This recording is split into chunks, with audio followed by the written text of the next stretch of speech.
Hello everyone, welcome to the WordPro podcast. I'm Roxy. And I'm Katie. And we help wedding businesses smash their biz goals. Today we'll be talking all about blogging. Yeah, we're really excited to get into this topic because so many people struggle with this, whether it's figuring out what to write about, how to write something useful, and then there's people who just feel like they're kind of bad at writing and feel that they can't write blog posts altogether, really. Yeah. In the show notes, we're going to include two things. We'll include a blog that we actually wrote all about how to come up with blog posts for your audience. And secondly, we'll share our membership where you'll get expert copywriters ghostwriting blogs for you, ready for you to just add your brand voice and examples to. So if you're stuck at all about any of that, those are definitely going to remove that block for you. The first thing I would say about blogging, and this is something that I would find more difficult than you, I think, Katie, I think that's fair to say, is that it's not something that you need to stress over or you need to overthink. We're going to give you lots of tips and insights today about how you can really get to grips with your blog without too much worry at all. I know, and that's one of the things really that you hear a lot as wedding business owners, probably especially. Oh, it's something that you need to be doing. You need to have a blog. And today we'll talk about why that's helpful to you and really demystifying that thing. So one of the first kind of myths to debunk really is that you don't need to have a huge audience to have a blog. That's one of the first things that people kind of think, that they need to have kind of like hundreds of people visiting their website, and that's not the case at all. It's actually one of the reasons why you should have a blog, to be able to build up that audience and traffic to your site. Sometimes we hear, and this is touching especially on what you've just said, Roxy, that people might not feel confident in their writing skills and don't start one. And I suppose with you, one of the probably tips that you'll probably say is that practice makes perfect, right? 100 million %. And I think, like anything in your business, practice makes perfect. Like from down to social media, to any kind of marketing, it takes a while to get in your flow, and that's absolutely fine. If you've got to start from scratch, there's nothing wrong with that at all. Yeah. We all have to start from somewhere. And that's one of the reasons why you do want to start a blog, to encourage traffic to your website. And then we'll look at converting traffic in a minute. But quite often that we do hear that people don't feel confident in their own writing, but you don't need to be a best-selling author in order to have a blog. You just need to be confident at communicating, and that's all blogging is. It doesn't need to be writing. It doesn't need to be writing a novel. You're not up for any kind of prizes at all. It's just about communicating. And it's about showcasing and sharing information in a nice, casual way. Basically giving your ideal clients information and knowledge about things that you know about that they would like to know about. Yeah, and also the feeling that you might need to post every day stops people from blogging. And when it comes to business blogging, that just isn't the case at all. You don't need masses of content being published on a daily or even weekly basis. As long as maybe once a month you generate a blog, and once a month is better than nothing ever at all. I think it's a case of, and it's the same with what you were saying about, you don't have to have a massive, list of people that are reading it. Quality over quantity. 100%. Once a month, every month is great, and it's a great starting block as well. And we'll look at word count and stuff a little bit later. But blogging is an amazing platform for you to be able to get your stuff out there and to drive audiences to you. And we say it every day on our website, twizzingglobal.com, that the blogs are still really powerful marketing tools.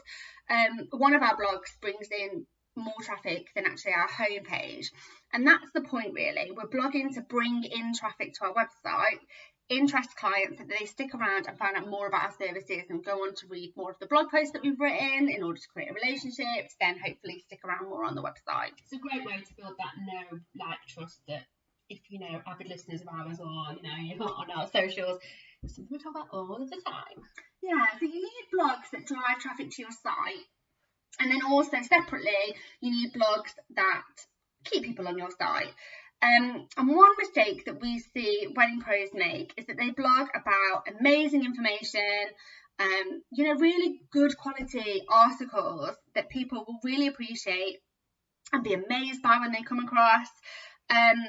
but it might actually not be the sort of stuff that they're searching for on Google. So if they don't know your website, if they don't know your business already, it's the stuff that people want are searching for on Google and other search engines that really make for great blog articles. So let's say you're a celebrant in Suffolk, wanting to attract couples within that area. I'm going to want blogs about getting married in Suffolk, my favourite venues in Suffolk, what's it like to be a celebrant in Suffolk.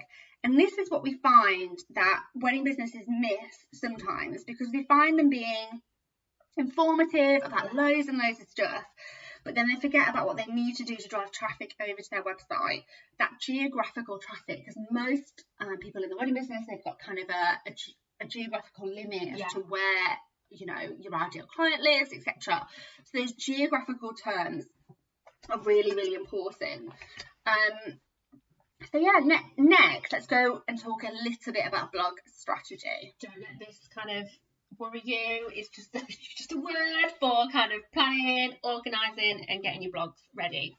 Yeah, so it's obviously important to have a really good variety of blog posts. It's going to get boring for you and your couples if all you talk about is venues in your areas and top tips for getting married at a certain place. Plus, it's not great for SEO, search engine optimization either.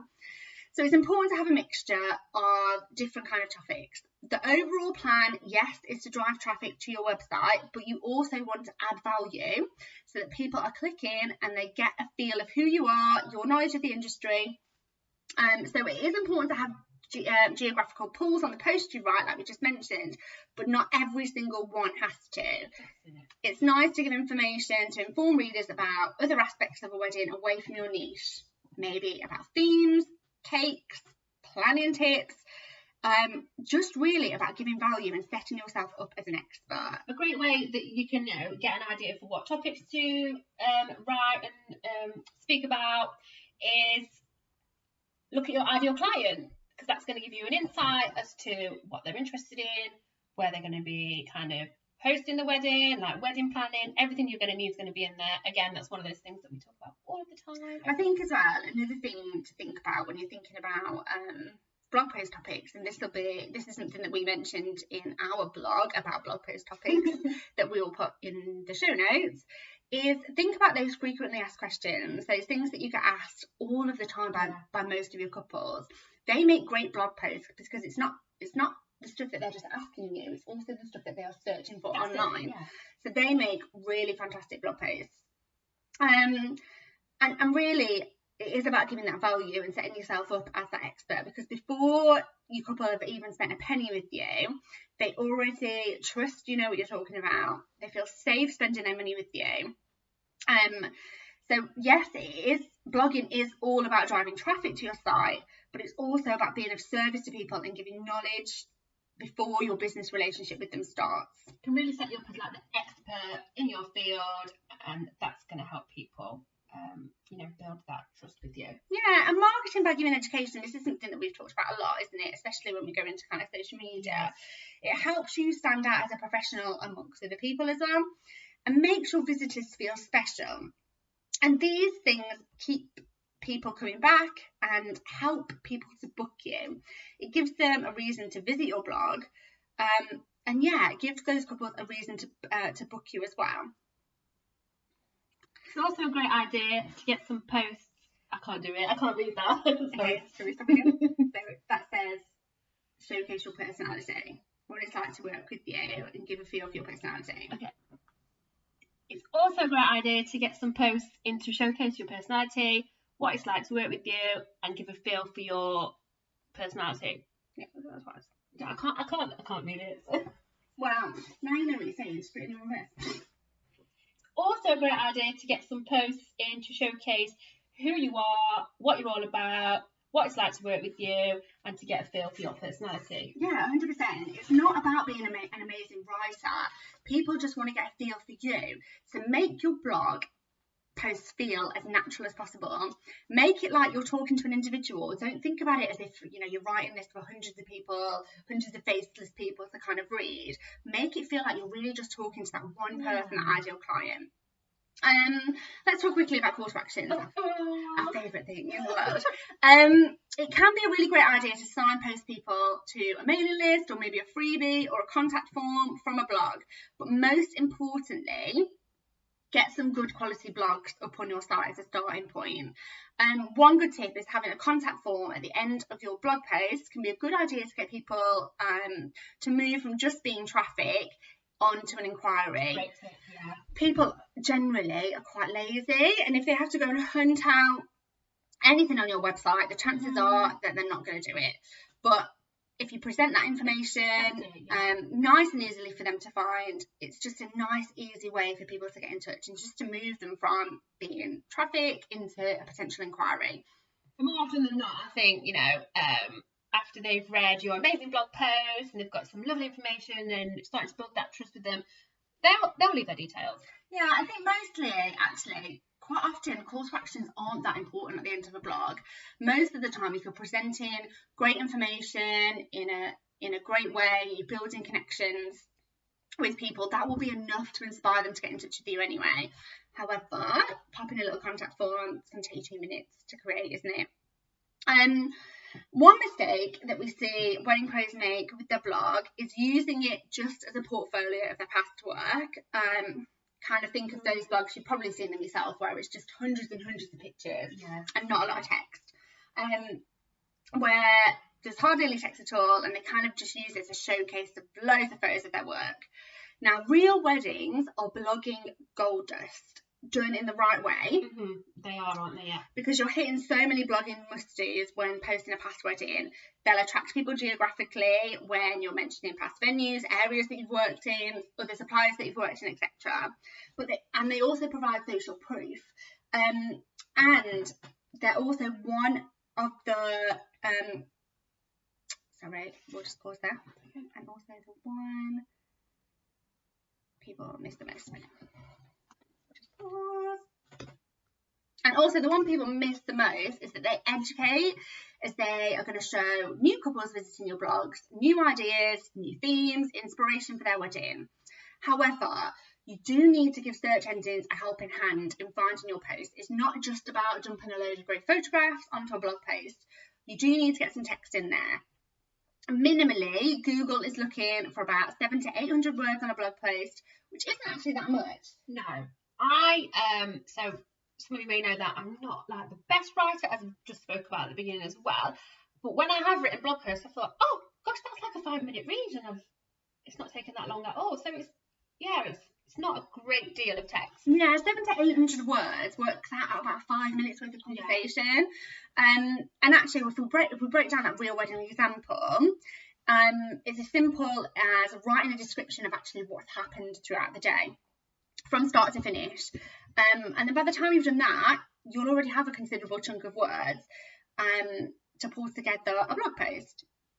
So it's a shame to put up just a load of pictures that tell the story that won't be found. You do need some text too.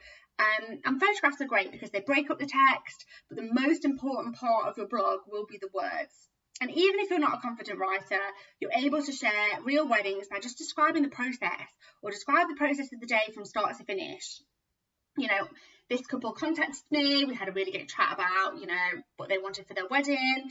This is how I was able to, envisage their theme. Or they needed extra little bit of help with this. And this is how the day went. It was a beautiful day, blah, blah, blah. Don't overthink it. I think that's the top tip. Just don't overthink it. Even if you just start, writing bullet points and then you kind of fluff them up.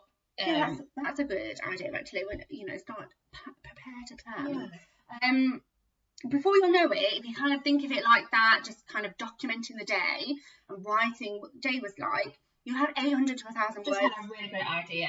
I don't know if you always have time to do this, you lot, but even if you're not going to remember, like I've got a terrible memory, so as the day goes on, just write a little note in your phone if it's like a bit of a memorable part of the day or something you think, oh, that would be great in a blog. Whack it in your notes on your phone or on a notepad. Then when you come in the future to write about it, it's going to be easy peasy. Yeah, and these are the blogs. You don't want too many of these. We need a good variety of blogs. What we see a lot is people just do real weddings, and we need those, It's not what people are going to be searching for in Google. You're going to have some very specific search terms in there for those to kind of flag up. You need to have those geographical ones, which are going to pull people to your site. You need to have informative blogs. Yes, real wedding blogs as well. But it is about having that variety. And wedding couples love this stuff. You know, they love reading about couples who've been there before them, how they started the process of planning, and they love to retain information on weddings too. And also be a little bit nosy. Yeah. And that brings us to kind of our top tips for blogging. Number one, understand your audience. We say this all of the time, and your audience won't be the same as somebody else's audience. It's not good enough for you to just say it's somebody getting married. Think about the kind of language that they use, what their interests are, all about, your ideal client here. Yeah. And we do say it a lot, but it is vital and it does pay off. It really, really does. And once you've got the ideal client kind of mapped out, things like this become a lot easier, don't they? 100%. And part of this will be, understanding your audience, understanding what they like to read, understand what they're Googling as well, because that's where you want to be showing up to be able to pull that traffic in of people that don't already know about your blog. And that's what we want to do. We want to get new people, new traffic to your site, so that then you'll be able to convert them on your site. Be at one with your ideal client. 100%. Tip number 2, build an email list. Now, this is something that, again, we talk about quite a lot. Aside from your blog, Facebook and Instagram, start building an email list. Even if you don't know what to say yet, once you have new content, you'll be able to promote your new content straight away to the list that you've already pre-built. Yeah, and you won't need to rely on just Google rankings alone either, or just Facebook, or just Instagram. You'll have audience ready there that have signed up because they want to hear from you. Want to hear it. Use a simple call to action. We spoke about this before, whether it's just a contact form or asking them to share your blog post on Facebook or Twitter. Don't make anything too difficult. Yeah, nothing too complicated, and they will more likely than not leave their details for you. Yeah, nextly, another one that we love. Yeah, be consistent.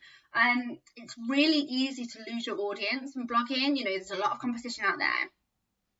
So make sure you consistently blog.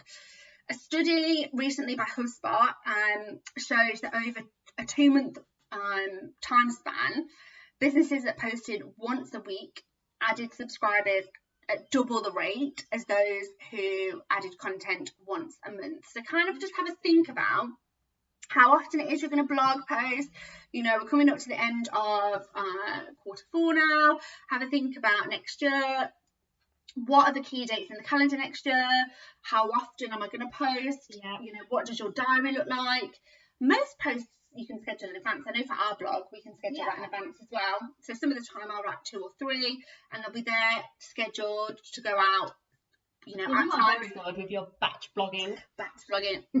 Able to go out at times where I'm busy at other parts of the business, but they're there, serving our audience, sharing our knowledge, bringing in traffic, doing its job, and I don't have to physically be in front of the laptop doing that anymore. So being organised and consistent is like key for this. Yeah. Don't put too much pressure on.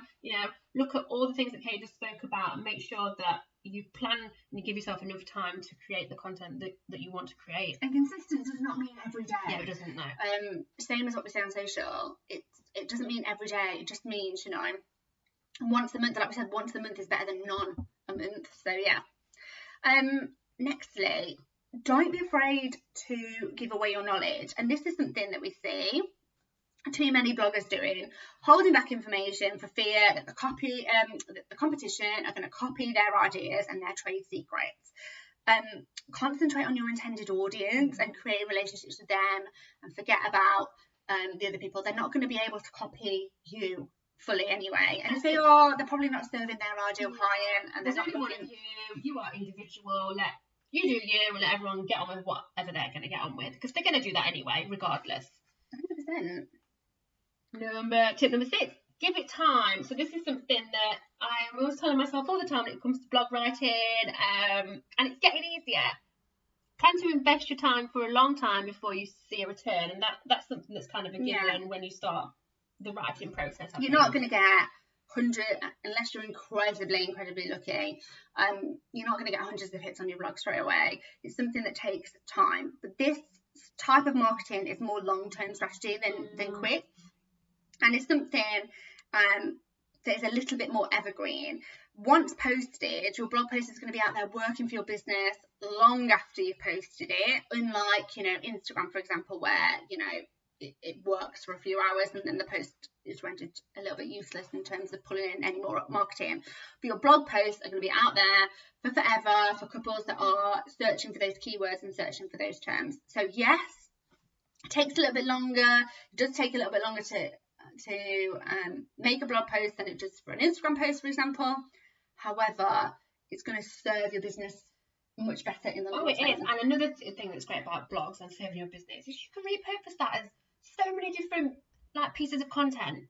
100%. You know, you can split up a blog post into like 10, 12 different points of conversation. Easy. And then, you know, you can use that for your stories. You can use that to make like carousel posts. Just, it is a really, really good way of creating content then you can repurpose it in the future. So let's talk about headlines. No matter how good your content is, it's not going to matter unless you have an amazing headline that pulls people in to read that content. People get kind of a split second to decide whether they're going to click on your post, and your headline is what's going to help them decide. So keep your headline simple, useful and short. You know, you'll have seen other people do it like 3 reasons why, something compelling, you know, 3 reasons why you need a wedding planner, 4 mistakes to avoid this, something that's really going to pull people in. Keep it short. Nothing, you know, no one wants a headline that goes on for days and days. I struggle with a headline because I overthink it, and that is all I do is overthink it. I think it's got a bit like, oh, there's pressure to get this right, but keep it short, keep it simple, informative, and it's there then. Okay, so lastly, and the most important one is be yourself when you're creating these blog posts. Don't worry about using big or posh or professional words that aren't you. You've got to write in your tone of voice that's correct for your business. And by being you're going to enjoy the process more anyway. Use natural emotion, be yourself, and you'll connect better with your audience anyway. And then by the time that they come to meet you, they'll feel like they know you already, and you know, they might reference the blog post that you've written and say, oh yeah, I read that on your post. That happens to us all the time actually, when I'm doing, or like when we're doing social media audits and stuff. Loads of you kind of reference, say, oh, you know, I've read that in your blog, and it's a great conversation starter. 100%, and it makes people feel that they're getting to know you, so that it just removes that barrier really. That's it. Hopefully we've demystified blogging for you in a nice, short and sweet kind of way. No, bells and whistles on it. And inspired you to start your own blogs, or to put more focus on it if you already do have a blog. So inside of the show notes, we'll include those links that we mentioned earlier to help you when it comes to writing your own blog posts. So yeah, thanks guys for listening. Thanks, guys. And we'll see you next time. See you soon. Bye.